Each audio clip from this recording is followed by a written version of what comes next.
प्रभु राम देव भगवान अल्लाह खुदा ईश आदि नाम एक ही शक्ति के हैं। वो कैसा है, कहां है, कैसे मिलता है, किसने देखा है?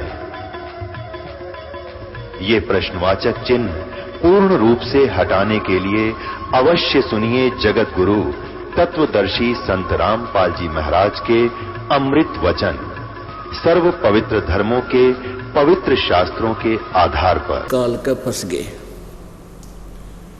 और इस काल ने हमें बिल्कुल परमात्मा से दूर कर दिया, उस परमेश्वर का और सतलोक का नामो निशान मिटा दिया। उसके लिए वो परमेश्वर स्वयं आते हैं और अपनी श्रेष्ठ आत्माओं को, अच्छी आत्माओं को जो दृढ़ होती हैं, जो काल के जाल में दोबारा नहीं फंसते, उनको मिलते हैं। फिर उनको अपने ज्ञान से और सतलोक सचखंड से परिचित कराते हैं। फिर वो पुण्यात्मा अपने परमात्मा की महिमा गाते हैं, सुनाते हैं। परमात्मा का उद्देश्य यही रहा है कबीर जी का कि मैं उस परमेश्वर का ज्ञान सिंपल लैंग्वेज में, एक साधारण सी भाषा में बोलूं, ताकि प्रत्येक आत्मा, प्रत्येक प्राणी समझ सके।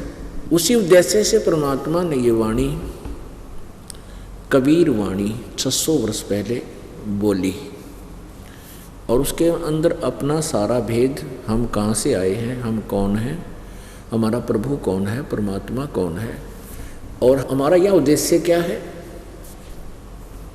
हम यहाँ कर क्या रहे हैं, हमें कैसे मूर्ख बना रखा है इस काल भगवान ने। पुण्यात्माओं,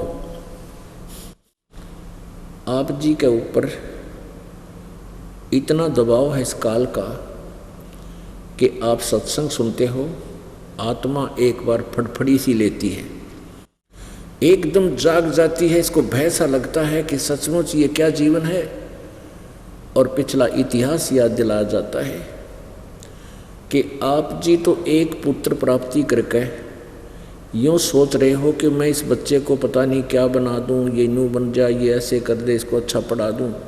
प्रत्येक माता पिता का यही उद्देश्य होता है, लेकिन कितने बच्चे कैसे व्यवस्थित होते हैं ये भी अंडरस्टूड है।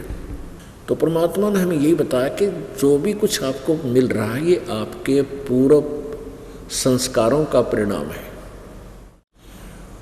और वही मिलेगा चाहे कितना ही यत्न कर लो, कितना ही कुछ कर लो, उससे ज़्यादा आपको नहीं मिल पाएगा। हाँ, परमात्मा कबीर परमेश्वर की शरण में आने के उपरांत आप जी को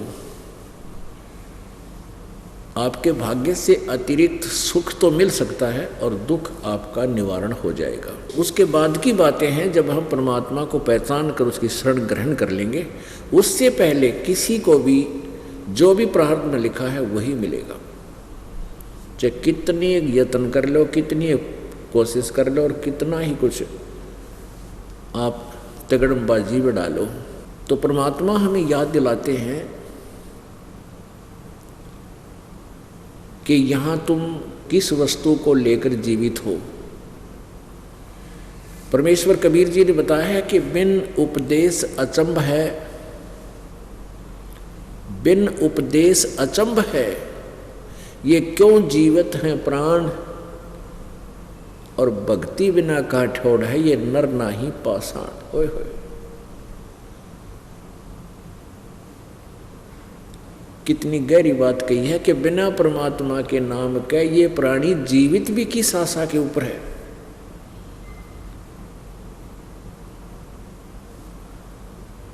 और भक्ति बिना कहाँ ठोर है, ये नर नहीं पत्थर है, ये जो भगवान के निकट नहीं आ रहे।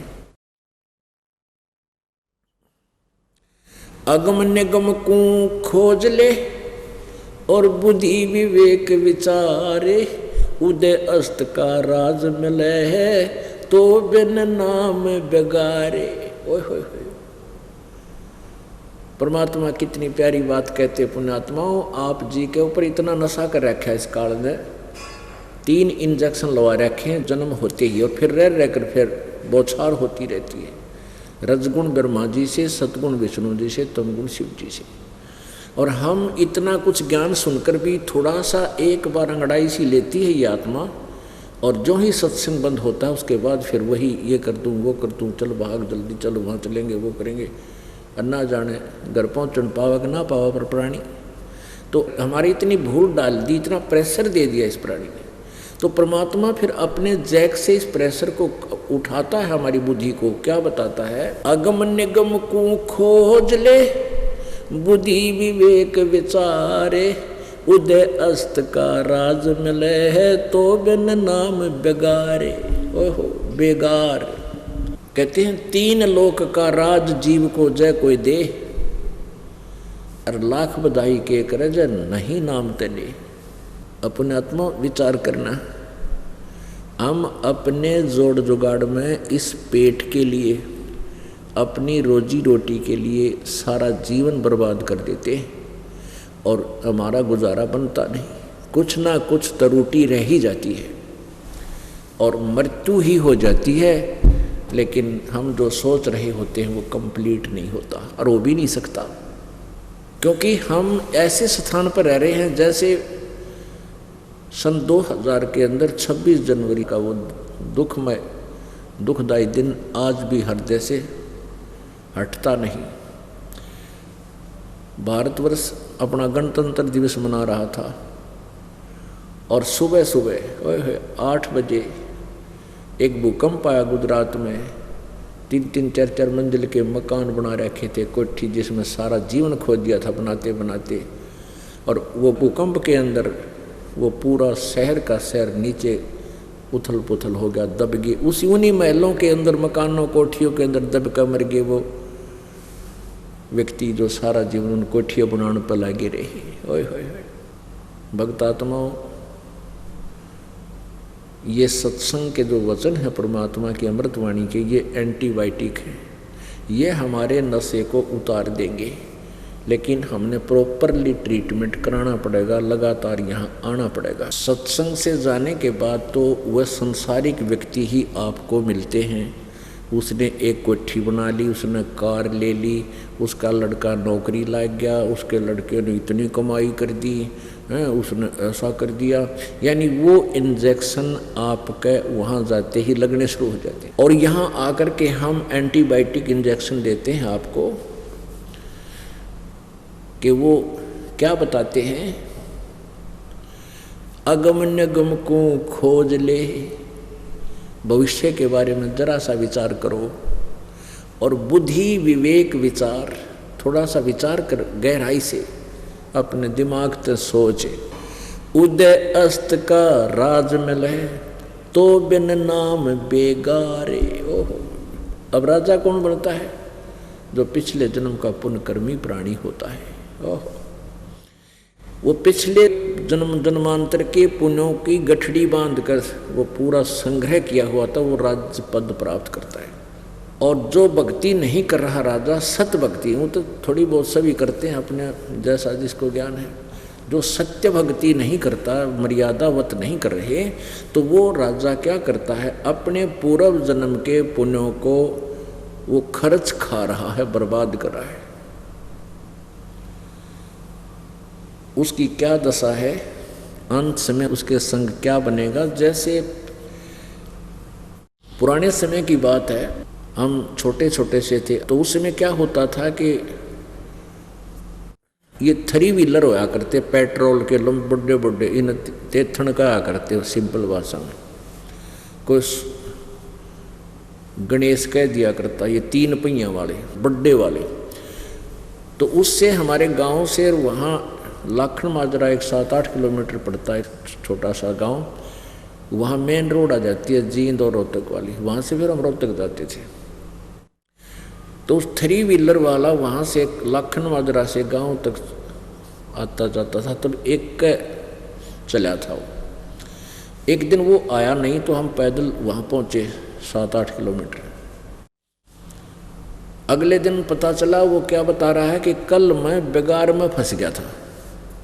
बेगार क्या होती है, पहले क्या करते थे, पुलिस वालों के पास ये जीप जाप ना हुआ करती सरकारी, ये किसी भी व्हीकल वाले न पकड़ लेते, कहीं रेड लगानी होती या कोई मुर्जिम पकड़ना होता तो उसने सारा दिन दाबे दाबे फिरते वहाँ चल वहाँ चल।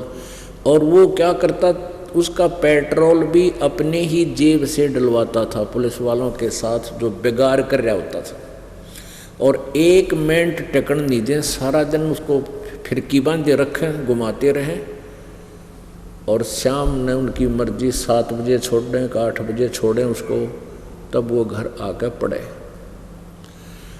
तो उसने क्या बताया कि कल 200 रुपये का पेट्रोल तो जेब खर्च हो गया, और सारा दिन तो पहिया इधर से उधर, उधर चलो उधर चलो, सारी दिन बेगार करके आया हूँ। यानी 200 रुपये घर, उस समय 200 रुपये बहुत होते थे। 200 रुपये का पेट्रोल घर से खर्च दिया, और सारा दिन पहिया टिक्या नहीं, जैसे बहुत स्पीड से चल रहा है, बड़ी कमाई कर रहा होगा, यानी क्योंकि उनके पहिया कमाई माना करते थे होता। और अंत में घर पे गया जब 200 रुपये घर पे खर्च के गया, वह जेब खत्म करके गया। तो ऐसे ही वो राजा जो भक्ति नहीं करता, वो सारा दिन हमने ये दिखा है जैसे ये बहुत बड़ा इधर जा रहा है, ऊँ करती गाड़ियाँ पीछे चल रही सर, पता नहीं है हेलीकॉप्टर चल रहा है। यो तो बेगार करे है अपने 200 रुपये खर्च के, और मुंह लटका के घर ने जाएगा, यानी अपने पुण्य समाप्त बर्बाद करके ये खाली होकर जाएगा, बेगार कर रहा है। इस बेगार को आप समझ गए होगे, इस डेफिनेशन डिफाइन जो करती है। तो यहाँ परमात्मा कहते हैं अगम निगम को खोज ले बुद्धि विवेक विचार, और उदय अस्त का राज मिले तो बिन नाम बेगार। अपने पुण्यों को बर्बाद कर रहा है, और सारा दिन पंजा टेकता नहीं, नून भाग ले इधर भाग ले, 100 टेंशन उसके माइंड में रहती है, 100 टेंशन। दारू पी का पांडा छुटा हुआ रात में। और वर्तमान के तो बुरा हाल हो रहा है इन लोगों का, ये बेसिक मंत्री मुख्यमंत्री बने फिरते हो, प्रधानमंत्री, इनको एक पल की चैन नहीं है, शांति हो सके इस माया, जहाँ माया का समावेश है वहाँ तो आग लगी पड़ी है सबके प्राणी, सब प्राणियों। और बुद्धिमान राजाओं ने तो राज त्याग दिए थे शांति प्राप्ति और परमात्मा के पाने के लिए। लेकिन राज त्याग देने मात्र से भी प्रभु नहीं मिलते, उनके पाने का तरीका कुछ विशेष है। उसको हम अपने कर्तव्य कर्म करते हुए भी, अपने जो कर्म योगी होकर भी हम परमात्मा प्राप्ति कर सकते हैं। अब क्या बताना चाहते हैं प्रभु? 3 लोक का राज जीव को जय कोई देवे, 3 लोक का राज जीव को जय कोई दे, और लाख बधाई के करज नहीं नाम तेने। यदि कोई राज्य प्राप्त करता है अपने पुण्य से, और यदि उसके पास भक्ति मार्ग नहीं है, कहते हैं जो व्यर्थ है उसका जीवन। तो पुण्यात्माओं, आप बहुत ही पुण्यकर्मी प्राणी हो जो सत्संग में पहुंच गए। ये परमात्मा कबीर जी की रजा है, और उन पुण्यात्माओं पर होती है जो उसके अति प्रिय होते हैं। सकल पदार्थ हैं जग माही, पर भाग बिना नर पावे नाही। आपकी बहुत पुण्य है, आप नहीं जान सकते आपकी किस्मत को, क्योंकि लाल को स्वयं मालूम नहीं तेरी कितनी कीमत है, जौहरी बताया करे।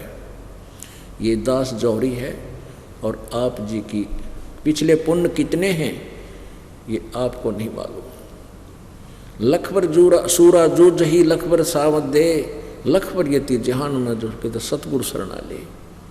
न जाने कितने जन्मों से आप पुण्यकर्मी प्राणी रहे हो, प्रभु की शरण में रहे हो, साधनाएं की, फिर भूल भाल गए, बीच में छोड़ छाड़ गए वो कर, उन संस्कारों से आपको न जाने कितनी अच्छी अच्छी पद पोस्टें मिली हैं। इंद्र कुबेर ईश की पदवी ब्रह्मा वरुण द्रुमराया, विष्णुनाथ के लोक को जाकर फिर भी उल्टा आया। होय होय। यानी इतनी अच्छी पुण्यकर्मी प्राणी भी आप रहे हो, ब्रह्मा विष्णु महेश की पदवी भी आपने प्राप्त की है। ओहो। और आज फिर घसियारे हो गए हम, आज फिर एक एक पैसे को तरस रहे हैं, क्योंकि हम यहाँ पुण्य करते हैं, भक्ति करते हैं, स्वर्ग में बर्बाद कर देते हैं, राजा बन जाते हैं और देवता बन जाते हैं, और अपने पुण्यों को बर्बाद करके फिर भिखारी बन जाते हैं। इस चक्कर को परमात्मा ने आके हमें समझाया है। तो क्या बताते हैं, परमेश्वर ने आके आवाज लगाई, चारों युग में संत पुकारे, कूक कया हम हेल रे, हीरे माणिक मोती बरसे, ये जग चुभता डेल रे। परमात्मा परमेश्वर कबीर जी कहते हैं कि चारों युगों में मेरे द्वारा दिए गए ज्ञान को मेरी प्यारी आत्मा, उन श्रेष्ठ आत्माओं संतों ने भी आवाज़ लगाई, रुक के मारे, हेले दिए, और मैंने भी आवाज़ लगा लगा के जगह जगह खड़ा होकर के ऊंची आवाज़ में गा गा के तुम्हें ये ज्ञान दिया। लेकिन हमें ना पहचान कर तुम इस शास्त्र साधना रूपी डले ढो रहे हो, जिससे तुम्हारे साथ कितना कष्ट हुआ, कितना दुख हुआ।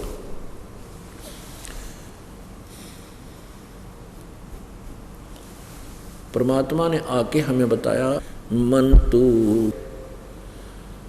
चल रे सुख के सागर, जहाँ शब्द सिंधूरत नागर।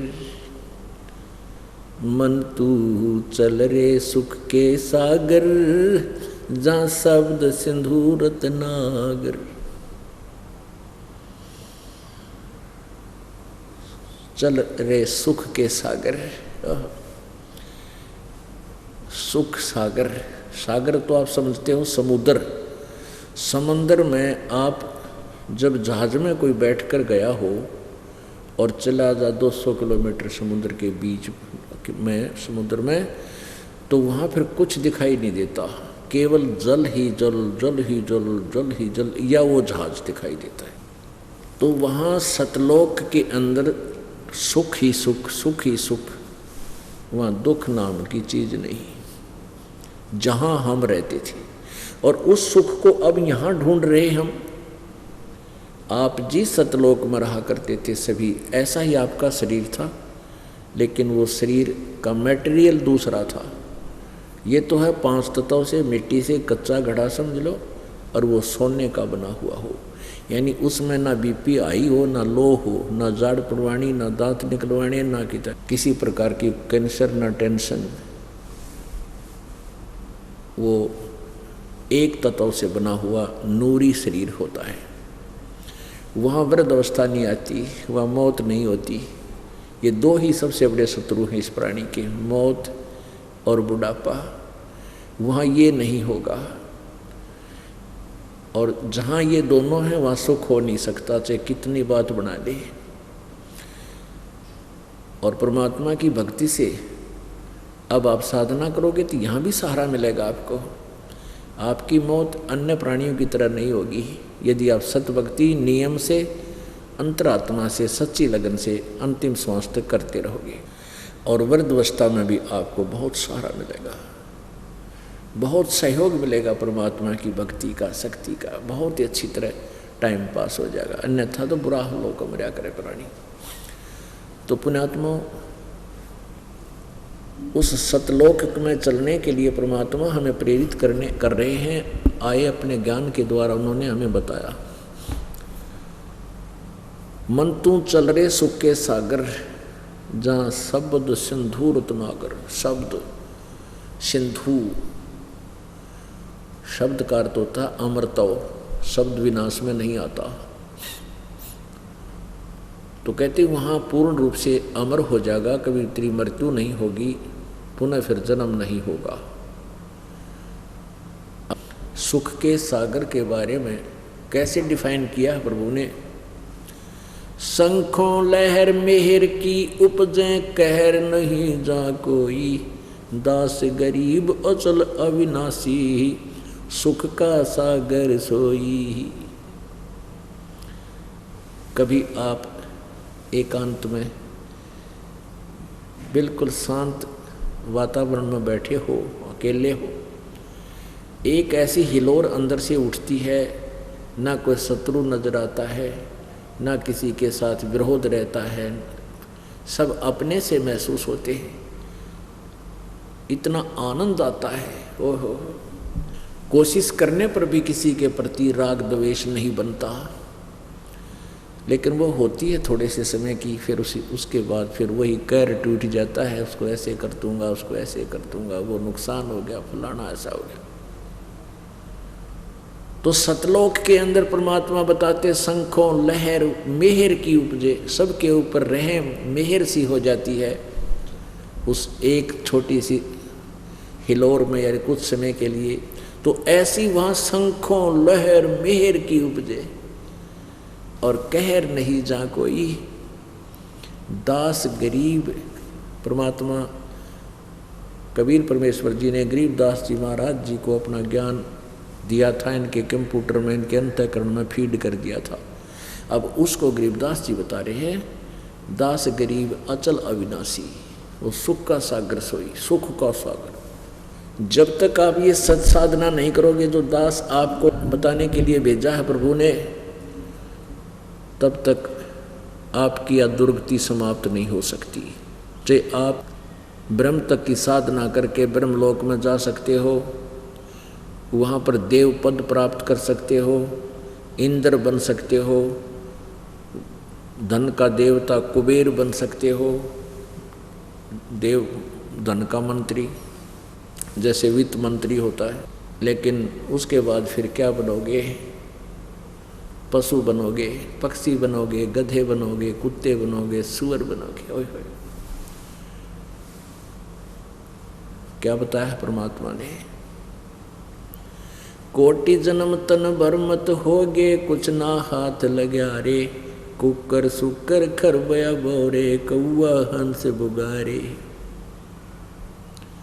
कोटि जन्म तू राजा की न्या, मिटी न मन की आशा, भिक्षुक होकर दर दर घूम लिया, ये मिला न निर्गुण रासा। इंद्र कुबेर ईश की पदवी, ब्रह्मा वरुण धर्मराया, विष्णुनाथ के लोक को जाकर तो फिर भी उल्टा आया। असंग जन्म तन मर्त्या होगे, जीवित क्यों न मरे रे, द्वादश मध्य महल मठ बोरे, बहुर न देह धरे रे। दोजक बहिष्ट सभी तय देखे, राजपाट के रसिया, तीन लोक से तरपत नाही, ये मन भोगी खसिया। सतगुरु मिले तो इच्छा मेटे, पद मिल पदे समाना, चल हंसा उस लोक पठाऊं, जो आदि अमर अस्थान। चार मुक्ति जहाँ चंपी करती, माया होरी दासी, दास गरीब अभय पद पर सब मिले, राम अविनाशी। गीता जी अध्याय नंबर 15 के श्लोक नंबर 1 से 4 में क्या बताया है कि उल्टा लटका हुआ संसार रूपी वृक्ष है। इसकी ऊपर को जड़ें तो पूर्ण परमात्मा समझो, नीचे तीनों गुण रूपी रजगुण ब्रह्मा, सतगुण विष्णु, तमगुण शिवजी रूपी शाखा समझो, और बीच में तना और मोटी डार क्या है, कौन है, इसके विषय में गीता जी में ज्ञान नहीं है। उसके लिए गीता जी अध्याय नंबर 15 के श्लोक नंबर 1 में कहा है कि जो इस संसार रूपी वृक्ष के सभी पार्ट्स के विषय में, सभी विभागों को भिन्न भिन्न बतावेगा, स वेदवित, वो वेद के तात्पर्य को जानने वाला है, अर्थात वो तत्वदर्शी संत है। गीता जी अध्याय नंबर 4 के श्लोक नंबर 34 में गीता ज्ञान दाता ने कहा है कि जो अध्याय नंबर 4 के श्लोक 32 में जिस सच्चिदानंद घन की वाणी अर्थात तत्व ज्ञान के विषय में जिक्र किया है, उस तत्व ज्ञान को तू तत्वदर्शी संतों के पास जाकर समझ, उनको दंडवत प्रणाम करने से, कपट छोड़कर नम्रतापूर्वक प्रसन्न करने से वो तत्वदर्शी संत तुझे तत्व ज्ञान का उपदेश करेंगे। इससे सिद्ध है कि गीता जी का ज्ञान कंप्लीट नहीं है। वो गीता ज्ञान दाता खुद कह रहा है कि उस पूर्ण परमात्मा की जानकारी, संसार रूपी उल्टे लटके संसार रूपी वृक्ष की सृष्टि रचना समझो, वो तत्वदर्शी संत से पूछो। और वो तत्वदर्शी संत होगा कैसा? 15वें अध्याय के प्रथम श्लोक में बताया है कि जो उल्टे लटके हुए संसार रूपी वृक्ष के सभी पार्ट्स ऑफ द बॉडी, उस ट्री के सब पार्ट्स को बता देगा, वृक्ष के सब विभागों को बताएगा, स वेदवित वो तत्वदर्शी संत है। तो परमात्मा 600 वर्ष पहले कबीर जी अपनी उस अमृत वाणी में, तत्व ज्ञान में, कबीर वाणी में बताया है, अक्षर पुरुष एक पेड़ है, निरंजन बाकी डार, और तीनों देवा शाखा है, भाई पाते रूप संसार। उस परमेश्वर ने स्वयं आकर अपने द्वारा रची हुई सृष्टि को बताया। क्या बताया कि अक्षर पुरुष एक पेड़ है, जो जमीन से बाहर नजर आता है उसको हम वृक्ष बोलते हैं, पेड़ बोलते हैं, और जड़ गुप्त होती हैं, हिडन होती हैं, वो जमीन के अंदर होती है। तो इस ऊपर का क्या बताया कि अक्षर पुरुष जो तना है वो तो समझो अक्षर पुरुष है, और उस तने के ऊपर जाके मोटी डार होती हैं, उनमें से एक मोटी डार समझो ज्योति निरंजन है, और उस डार के फिर 3 शाखा हों, रजगुण ब्रह्मा, सतगुण विष्णु, तमगुण शिव जी, ये तीनों देवता शाखा हैं, और फिर आगे पात रूप संसार। अक्षर पुरुष एक पेड़ है, निरंजन वाकी डार, निरंजन कहते हैं ब्रह्म को, ज्योति निरंजन काल को, और तीनों देवा शाखा हैं, ये पात रूप संसार। पुण्यात्माओं, हमारे अंदर अज्ञान का ढेर हो चुका है, और इसको हम असंख्य जन्मों से अपने अंदर समाते आ रहे हैं, और इस जन्म में भी कोई 20 वर्ष का, कोई 30 वर्ष का, कोई 50 वर्ष का, कोई 40 वर्ष का, कोई 60 वर्ष का, कोई 70 वर्ष का हो चुका है, और उस अज्ञान को ही हम अपने अंदर जमा कर रहे थे। उस अज्ञान को हटाने के लिए हमने रह कर ये प्रमाण परमात्मा के देखने पड़ेंगे, अन्यथा इस परमात्मा के बारे में जब आप परिचित हो जाओगे कि सचमुच कबीर इज गॉड, और जो ज्ञान ये दास बता रहा है वो परमात्मा का सीधा मार्ग है, तो फिर तो बात तक खत्म हो जाएगी। जैसे हम हिंदू धर्म में जन्म होने के कारण राम कृष्ण जी के बारे में जो भी कोई कहा करता, ये सर्वेश्वर हैं, महेश्वर हैं, इनका कोई माता पिता नहीं, ब्रह्मा विष्णु महेश जी की ये सर्वेश्वर हैं, ये सब कुछ यही रचने वाले, हम सब मान बैठे थे कि सचमुच ऐसा ही है। और इसके विपरीत हमें पता चला कि ये तो ब्रह्मा विष्णु महेश तो नासवान हैं, इनकी जन्म मृत्यु होती है, ये सर्वेश्वर नहीं है, इनकी पूजा से जीव को लाभ नहीं हो सकता, मोक्ष नहीं हो सकता। तो इस ज्ञान को सुनते ही एकदम धक्कदेसी होती है, क्योंकि हमने अज्ञान गणा सुन रखा है। और जब हम अपनी आंखों देखेंगे, अपने सदग्रंथों को पढ़ेंगे, तो एक बार तो पढ़कर भी विश्वास नहीं होता, हम इतने उल्टे ज्ञान में रंगे जा चुके। इसके लिए दास रह कर आपका रेग मार रहा है, जैसे पुराने पेंट ने उतारने के लिए ओरिजिनल पेंट तभी रुकेगा जब आपके खूब रेग मार कर, अर्थात रह कर ये सत्संग सुना कर, प्रमाण दिखा करके आपके हृदय में ये जचाया जाएगा कि अब हम जो करने जा रहे हैं वो सत्य है, वो सच्ची साधना, सीधा मार्ग है, तो तभी आप इस मार्ग पर रुक पाओगे, नहीं तो कोई भी भ्रमित कर देगा आपको। और जब तक हम डगमग रहेंगे हम मोक्ष भक्ति नहीं कर सकते। गीता जी अध्याय नंबर 2 के श्लोक नंबर 53 में कहा कि अर्जुन, जब भिन्न भिन्न प्रकार के भ्रमित करने वाले वचनों यानी ज्ञान से तेरा मन हटकर एक तत्व ज्ञान पर रुक जाएगा, परमात्म तत्व के ऊपर तो रुक जाएगा, तब तो तू भक्त होगा, तब तो तू योग को प्राप्त होगा, यानी भक्ति तुझे प्राप्त होगी, मिलेगी। तो सबसे पहले ये दास चाहता है कि आपको भिन्न भिन्न प्रकार के जो भ्रमित करने वाले वचनों से हटा के एक परमात्मा के तत्व ज्ञान पर आपको दृढ़ करूं, उसके लिए प्रमाण दिखाए जाते हैं। परमेश्वर कबीर जी ने आकर के वो प्रमाण दिया कि वो तत्वदर्शी संत की भूमिका भी स्वयं ही कर गए थे, एक अच्छे दास की भूमिका भी उन्होंने की, एक अच्छे नागरिक की भूमिका भी उन्होंने की। हमें रहनी करनी, हमारे विचार कैसे हों, कितनी सहनशीलता हो, ये सभी उस परमेश्वर ने स्वयं ही एक भूमिका की, एक अभिनय करके हमें दिखाया। तो उस परमेश्वर ने ही 600 वर्ष पहले बताया, जो गीता जी के अध्याय नंबर 15 के श्लोक नंबर 1 में है कि जो उल्टा लटके हुए संसार रूपी वृक्ष के सभी पार्ट्स को बता देगा, वह वेदवित है, वो तत्वदर्शी संत है। तो वो भूमिका परमात्मा स्वयं ही कर गए थे 600 वर्ष पहले, और उस अपनी सच्चिदानंद घन की वाणी यानी सूक्ष्म वेद में लिख गए थे, जो आज दास आपको पढ़ कर सुना रहा है। अक्षर पुरुष एक पेड़ है, निरंजन वा की डार, और तीनों देवा शाखा हैं, ये पात रूप संसार। रजगुण ब्रह्मा, सतगुण विष्णु, तमगुण शिव जी, ये तीनों देवता शाखा है इस वृक्ष की। आप देखिएगा,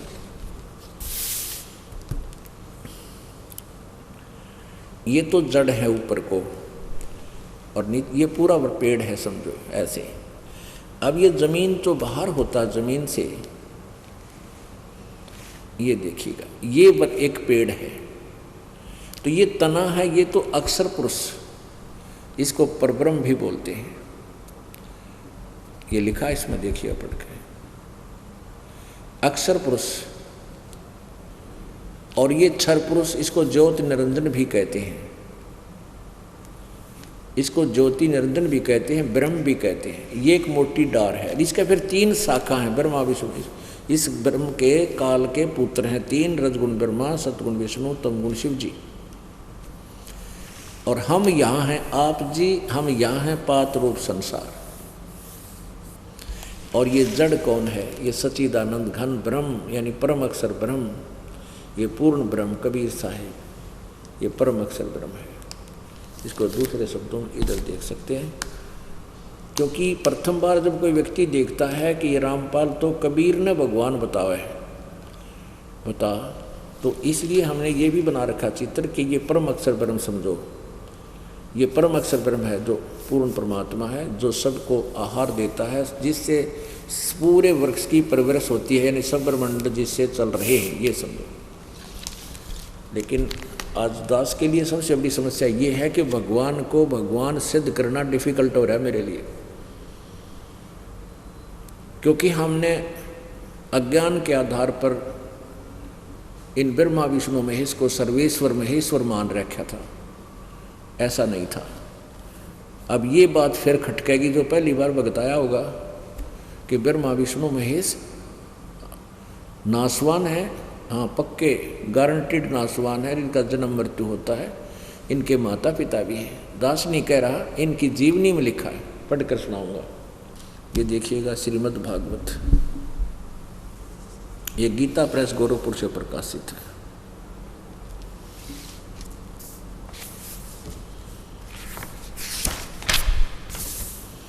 श्रीमद् देवी भागवत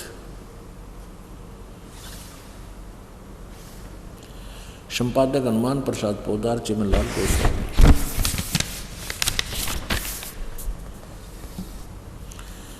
प्रकाशक में मुद्रक हैं गीता प्रेस गोरखपुर, गोविंद भवन कार्यालय कोलकाता का संस्थान।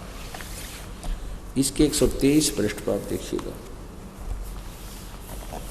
सकंद तीसरा सकंद 123 पृष्ठ पे, यहीं पर देखिएगा। विष्णु भगवान अपनी माता दुर्गा की महिमा करते हुए बोल रहे हैं, तुम शुद्ध स्वरूपा हो, यह संसार तुम ही से उद्भासित हो रहा है। मैं ब्रह्मा और शंकर हम सभी तुम्हारी कृपा से विद्यमान हैं। हमारा आविर्भाव अर्थात जन्म, तिरोभाव मीन मृत्यु हुआ करता है। हमारा तो जन्म और मृत्यु होता है, केवल तुम ही नित्य हो, जगत जननी हो, प्रकृति और सनातनी देवी हो। भगवान शंकर बोले,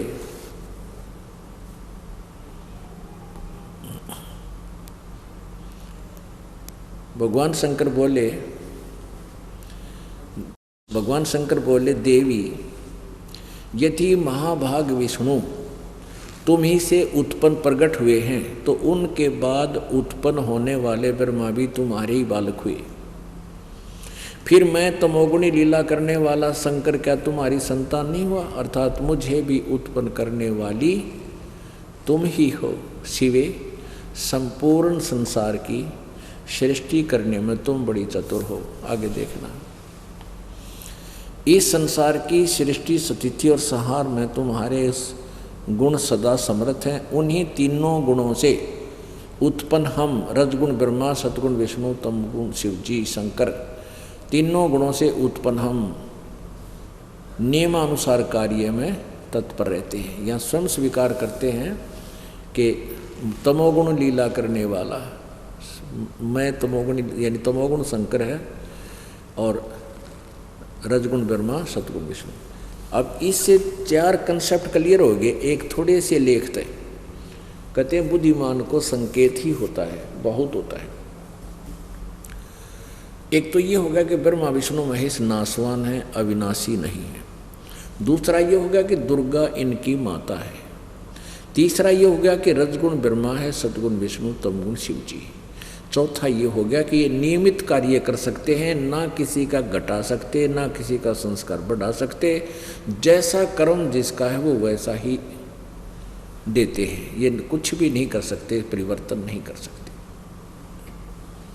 अब ये प्रसंगी आसानी से समझ में आएगा आपके कि रजगुण ब्रह्मा है, सतगुण विष्णु, तमगुण शिव जी, और ये तीनों नासवान हैं।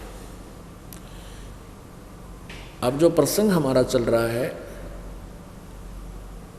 कि कोटि जन्म तन भरमत हो गए, कुछ ना हाथ लिया रे, तो उसी के ऊपर ये विवेचन चल रहा है कि ये रजगुण ब्रह्मा, सतगुण विष्णु, तमगुण शिव जी रूपी तो तीनों डार हैं। 15वें गीता जी अध्याय नंबर 15 के श्लोक नंबर 1 से 4 के विषय बताया जा रहा है। और गीता ज्ञानदाता कहता है कि जो तत्व ज्ञान है, वास्तविक सृष्टि रचना के विषय में, संसार रूपी वृक्ष के विषय में मैं परिचित नहीं हूँ। यहाँ विचार काल में या तेरे मेरे डिस्कशन में मैं क्लियरली नहीं बता सकता इस सृष्टि रचना को, ना तो संसार रूपी वृक्ष की जड़ों को मैं जानता, ना बीच के हिस्से को बता सकता। यानी उसके लिए तो ऑप्शन छोड़ दिया कि तत्वदर्शी संत ही बताओगा। 15वें अध्याय के प्रथम मंत्र में कि तत्वदर्शी संत वो होगा जो इसके सभी पार्ट्स को बता देगा।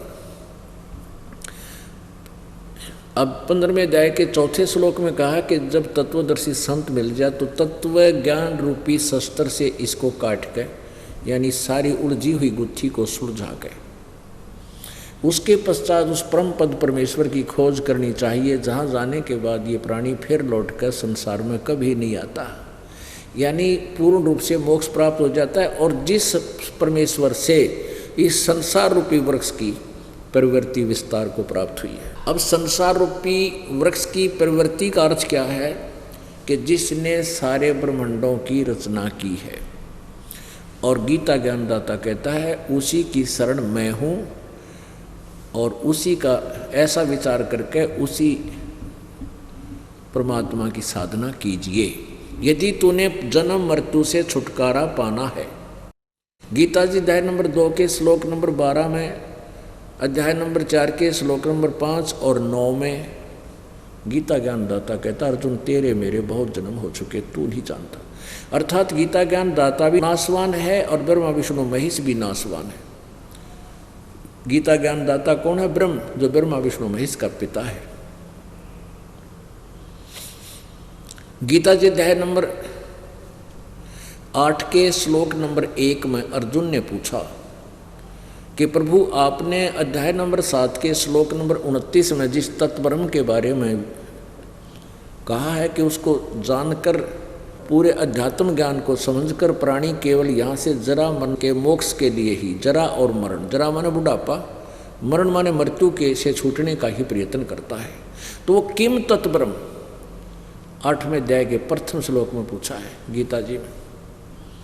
इसका उत्तर गीता ज्ञानदाता ने 8वें अध्याय के 3रे श्लोक में दिया कि वो परम अक्षर ब्रह्म है। अपने आत्माओं ये देखना ध्यान से, एक क्षर ब्रह्म जिसको बोलते क्षर ब्रह्म, क्षर मन नासवान, और अक्षर ब्रह्म कहते हैं जो अविनाशी परमात्मा हो। लेकिन परम अक्षर ब्रह्म उस अक्षर ब्रह्म से भी और कोई वास्तव में अविनाशी तीसरा प्रभु है। 3 परमात्मा विशेष रूप से हमारे इस कथा के अंदर आएंगे। अब इन 3 परमात्माओं का, 3 पुरुषों का, पुरुष कहो, प्रभु कहो और ब्रह्म कहो, इन 3 पुरुषों का, 3 परमात्माओं का विशेष विवेचन है गीता जी अध्याय नंबर 15 के श्लोक नंबर 16 और 17 में। ये देखिएगा,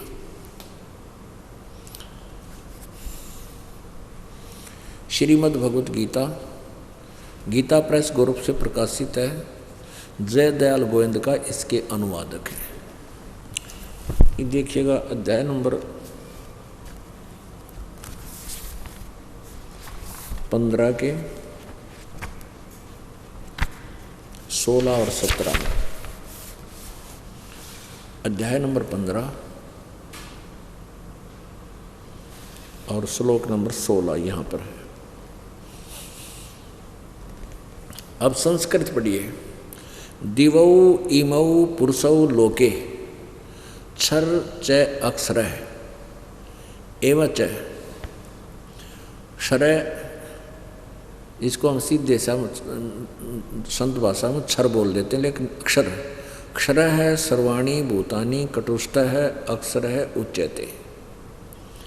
इसका सीधा अर्थ है कि दिवौ इमौ पुरुषौ लोके, इस लोक में, पृथ्वी वाले लोक में ब्रह्म इस सरपुरुष और अक्षर पुरुष और सर पुरुष के लोक को, पृथ्वी लोक को नासवान लोक, एक ही लोक बोला है। इस लोक में दो पुरुष हैं, दिवौ माने दो, पुरुषौ माने पुरुष है, इमौ माने इस लोके माने संसार में, एक सर एक अक्षर, इसको हम सरपुरुष और अक्षर पुरुष भी कह सकते हैं। और इसी प्रकार इनके लोकों में सभी प्राणियों के स्थूल शरीर तो सर माने नासवान है और जीवात्मा अविनाशी है। इनके द्वारा अनुवाद यहाँ पढ़िए। ये 15वें अध्याय का 16वां। इस संसार में नासवान और अविनाशी भी ये दो प्रकार के पुरुष हैं। पुरुष माने प्रभु, पुरुष माने परमात्मा, दो प्रकार के स्वामी हैं, प्रभु हैं, एक सरपुरुष और एक अक्षर पुरुष। और इनके लोक में संपूर्ण प्राणियों के शरीर तो नासवान है और जीवात्मा अविनाशी कहा जाता है। अब देखो 17 में, अब 17वें में क्लियर कर दिया, उत्तम पुरुष है, उत्तम पुरुष है तो अन्य परमात्मा इति उदाहरते। ये लोकत्रयम आविश्य विवर्ती अव्यय ईश्वर है। कति नखार दिया इसमें कि जो ऊपर 16वें श्लोक में 15वें अध्याय के में सरपुरुष और अक्षर पुरुष की जानकारी दी गई है, वो तो दोनों ही नासवान हैं, उनके शरीर भी नासवान हैं और उनके अंतर्गत जितने भी प्राणी आते हैं उनके स्थूल शरीर नासवान है, लेकिन जीवात्मा सबकी अमर ही होती है। वो तो गधे की, कुत्ते की, सबकी अमर है। और अब बताया है कि उत्तम पुरुष यानी श्रेष्ठ प्रभु वास्तव में परमात्मा, वो तो कोई इन दोनों से और है, अन्य है, और जिसको परमात्मा कहा जाता है। और वही तीनों लोकों में यह लोक त्रय आवश्य विभर्ति अवैश्वर है, जो तीनों लोकों में प्रवेश करके सबका धारण पोषण करता है, वो अविनाशी परमात्मा। अवय माने अविनाशी। अपनात्मा जैसे जड़ से पूरे पेड़ को आहार मिलता है, तो ऐसे ही परमात्मा पूर्ण ब्रह्म सतपुरुष ऊपर है सतलोक में, और ये उल्टा लटका हुआ संसार है। तो सभी को, इस अक्षर पुरुष को भी और सर पुरुष यानी ब्रह्म को भी, ये सब सतलोक से ही सबको यहाँ आहार मिल रहा है, इनको शक्ति मिल रही है, ये अपना ये ढमढमा चला रहे हैं, ये जीवित है। जैसे जड़ से, मूल से पूरे पेड़ को आहार प्राप्त होता है, वो उसका धारण पोषण करने वाला मालिक है। तो इसमें क्या बताया कि जो तीनों लोकों में प्रवेश करके सबका धारण पोषण करता है, वो वास्तव में वो है अविनाशी परमात्मा, और वो ही परमात्मा कहलाने योग्य है, वही वास्तव में परमात्मा है। पुण्यात्माओं, ये बहुत बड़ी गहरी, बहुत ही जो है गूढ़ रहस्य है गीता जी में, और इसको प्रत्येक कंसेप्ट को क्लियर करना पड़ेगा। अब परमात्मा क्यों कहा ये, कि उसको परमात्मा कहा जाता है। परमात्मा का अर्थ होता श्रेष्ठ आत्मा, उत्तम पुरुष। अब जैसे आप यहाँ देखते हो, ये क्षर पुरुष का राज्य है 21 ब्रह्मांड का, क्षर पुरुष काल का, ज्योति निरंजन का, और आप और हम इसमें रह रहे हैं। तो इसमें हमें कैसे नजर आ रहा है, जैसे कितनी अच्छी पृथ्वी है, कितनी अच्छी सुंदर हवा चल रही है, नीचे पृथ्वी में मीठा जल दे रखा भगवान ने, और काजू किस्मत सेब संतरे गेहूँ चने बाजरा ज्वार हैं, मकई और पता नहीं कितने फल फ्रूट, और ये कितना अच्छा दे रखा हमारे को। सूर्य उदय होता, अस्त हो रहा है, चंद्रमा, तारे सितारे सब ब्रह्मांड कितना सजा रखा, साजबाज जोड़ रखा। तो इस व्यवस्था से हम देखते हैं कि भगवान कितना दयालु है, हमारे लिए सारी व्यवस्था कर रखी है। जमीन में जल है, गर्मियों में ठंडा, सर्दियों में गर्म निकलता है, और कितने अच्छे स्वादिष्ट फल, काजू किस्म, सेब, संतरे हैं हमें दे रखे हैं। कितनी सुंदर हवा चलती है, समय पर वर्षा हो जाती है। तो हम ये सोचते हैं भगवान न पड़ा है तो भाई कमाल कर दिया, बड़ा दयालु भगवान है। और फिर देखते हैं किसी का बेटा मर गया, किसी की बेटी मर गई, किसी के दो पे एक परिवार में 3 आदमी मर जाते हैं। तो फिर हमारी बुद्धि काम करना बंद कर जाती है कि भाई यूँ क्या हुआ, क्योंकि ये भगवान को नहीं, यो दिख है भगवान जैसा है। इसका फर्स्ट इंप्रेशन तो ऐसा है जानो परमात्मा, पर यू वास्तव में काल है, ये सबका विनाश करता है, सबको खाता है। अब इसका प्रमाण आपको उन्हीं सदग्रंथों में देना पड़ेगा जिनको तुम सच्चा मानते हो। पुराणों में आपको विष्णु पुराण दिखाते हैं। ये देखिएगा श्री विष्णु पुराण,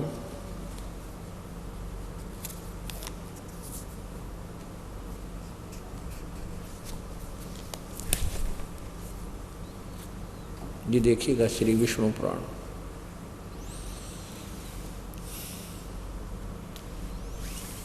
गीता प्रेस गोरखपुर से प्रकाशित है।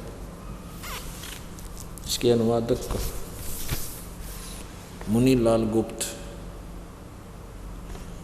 और मुद्रक कौन है, प्रकाशक कौन है? गीता प्रेस गोरखपुर, गोविंद वन कार्यालय, कोलकाता का संस्थान। ये इनके फैक्स और फोन नंबर है। इसके प्रथम दूसरे अध्याय में आप देखिएगा, अध्याय नंबर 2 और प्रश्न नंबर 4 और 5 पर, इसमें साथ में संस्कृत भी है। हम हिंदी पढ़ लेंगे, काम चल जाएगा। इसके 15वें श्लोक में मंत्र में क्या लिखा है? हे द्विज, परब्रह्म का प्रथम रूप पुरुष है। क्योंकि विष्णु ये काल के विषय में लिख रखा परब्रह्म, अनजान पड़े में ये है ब्रह्म। द्विज, परब्रह्म का प्रथम रूप पुरुष है, अव्यक्त और व्यक्त इसके अन्य रूप हैं, तथा काल उसका परम रूप है। परब्रह्म कहें काल ने, ज्योति निरंजन ब्रह्म को। परब्रह्म का प्रथम रूप तो पुरुष है, यानी फर्स्ट इंप्रेशन तो ऐसा लगा जानो भगवान पड़ा है, कितनी सुविधा दे रखी भगवान ने है। यू व्यक्त और अव्यक्त इसके अन्य रूप हैं, तथा काल उसका परम रूप है। काल वास्तव में यू काल है, दिखा भगवान कैसा है, पर वास्तव में यू काल है। अब देखो ये 5 पृष्ठ पे, ये हमने 4 पृष्ठ पढ़ा है, 5वां पृष्ठ है। इसके नीचे देखना, हे मैत्रेय, प्रलय काल में प्रधान यानी प्रकृति के साम्य अवस्था में सतीत हो जाने पर पुरुष के यानी इस काल के दुर्गा से, प्रकृति में दुर्गा से पृथक सतीत हो जाने पर विष्णु भगवान का काल रूप परवर्त होता है। पता लग गया विष्णु के बारे में है। ये काल को, ये विष्णु नहीं, ब्रह्मा विष्णु महेश का जो पिता है ये भी 3 रूप धारण कर लेता है। ये ब्रह्मा विष्णु महेश भी इस बात से परिचित नहीं हो पा रहे कि ये और ब्रह्मा कौन है, कौन यो विष्णु है, कौन शिव। इन सब ने गदी गेड़ में घेर रहे हैं। सच्चाई किसी के सामने नहीं आने देता, सबको मूर्ख बना रखे। ये वास्तव में ब्रह्म है, ये काल है। इसमें स्पष्ट लिखा है कि इसका प्रथम रूप तय दिखा भगवान पुरुष जैसा, और इसका वास्तविक परम रूप श्रेष्ठ रूप इसका काल है। ओहो, गीता जी अध्याय नंबर 11 के श्लोक नंबर 32 में कहता है कि अर्जुन देख, मेरा यू वास्तविक रूप में काल हूँ, सबको खाने के लिए आया हूँ, और अब आया हूँ। कृष्ण जी तो पहले विद्यमान थे, वो पहले कभी नहीं कहा श्री कृष्ण जी ने मैं काल हूँ, और बाद में कभी अपने आप को काल नहीं कहा। वो काल प्रवेश, गीता ज्ञान देते समय काल इस कृष्ण में प्रविष्ट था। कैसे? अब देखो, और थोड़ा भ्रम निवारण करना पड़ेगा। ये देखियो, इसी विष्णु पुराण के 233 पृष्ठ पे आपको दिखाते हैं। ये देखो, ये चतुर्थ अंश है।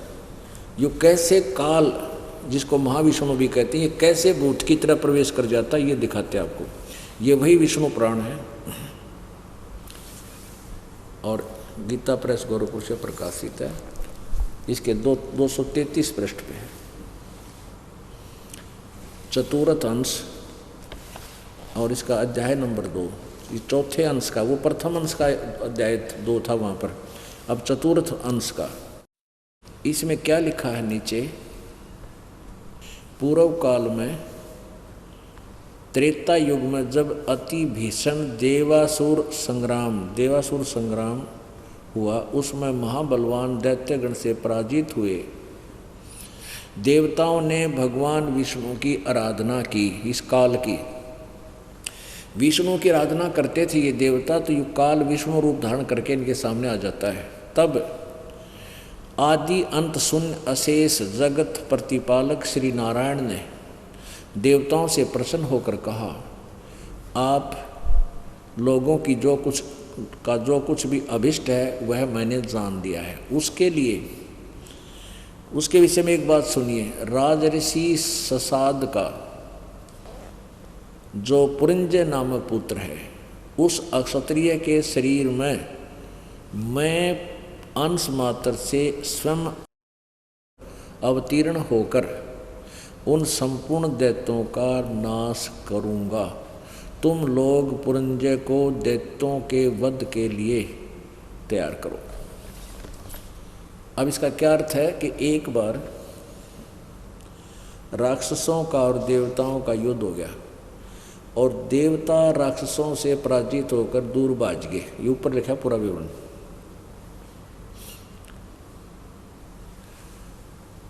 ये दूर भाग गए, तो वहाँ बैठकर इन्होंने विष्णु जी की आराधना की। तो ये काल क्या करता है कि किसी को विष्णु रूप में दर्शन दे देता है, किसी को शिव रूप में, किसी को ब्रह्मा रूप में। तो देवताओं के सामने ये विष्णु रूप में प्रकट होकर काल बोला कि तुम ससाद का जो पुरंजय नामक पुत्र है, उसने लड़ाई के लिए तैयार कर लो। मैं उसमें भूत की तरह प्रवेश होकर के उन सब ने पराजित कर दूंगा, यूँ काल बोला। और ऐसा ही हुआ। आगे देखो 243 पृष्ठ पे।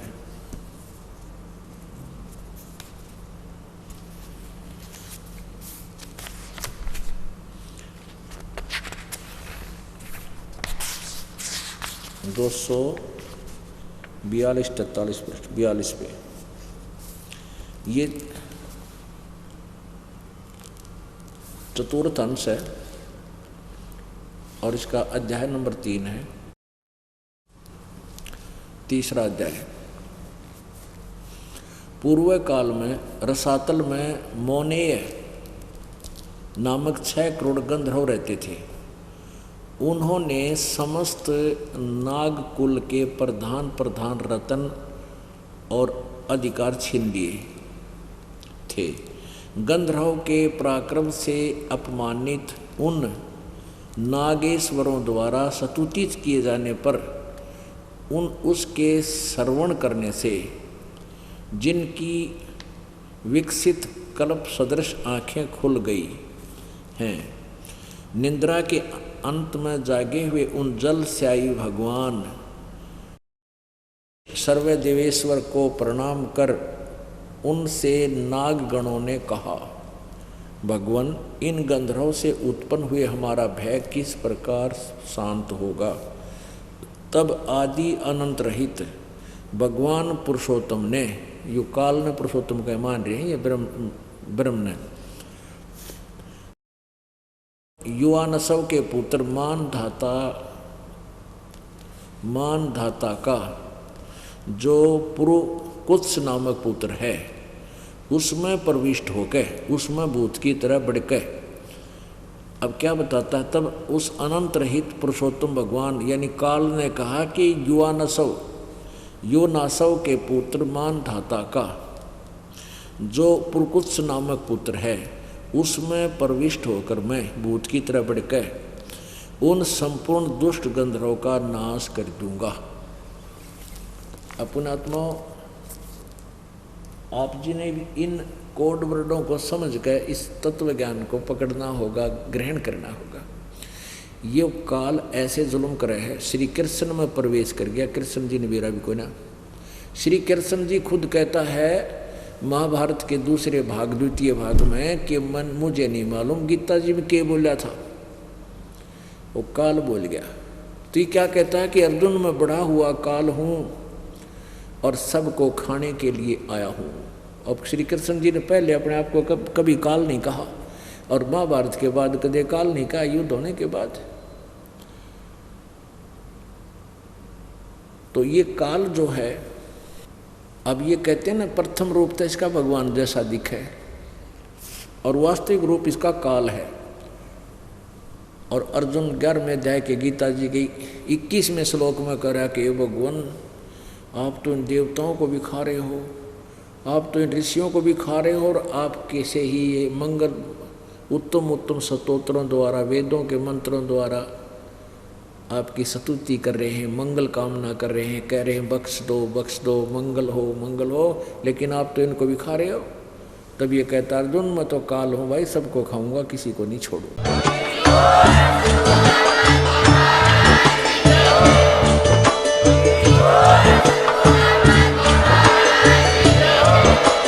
आप सुन रहे थे जगत गुरु तत्वदर्शी संत रामपाल जी महाराज जी के मंगल प्रवचन। अधिक जानकारी के लिए विजिट कीजिए हमारी वेबसाइट www.jagatgururampalji.org। संत रामपाल जी महाराज जी के शुभ आशीर्वाद से पूरे विश्व भर में 500 से भी ज्यादा नाम दीक्षा केंद्र हैं, जिन पर संत रामपाल जी महाराज जी द्वारा ऑनलाइन निशुल्क नाम दीक्षा दी जा रही है। अपने नजदीकी नाम दीक्षा केंद्र का पता करने के लिए संपर्क करें 8222880541।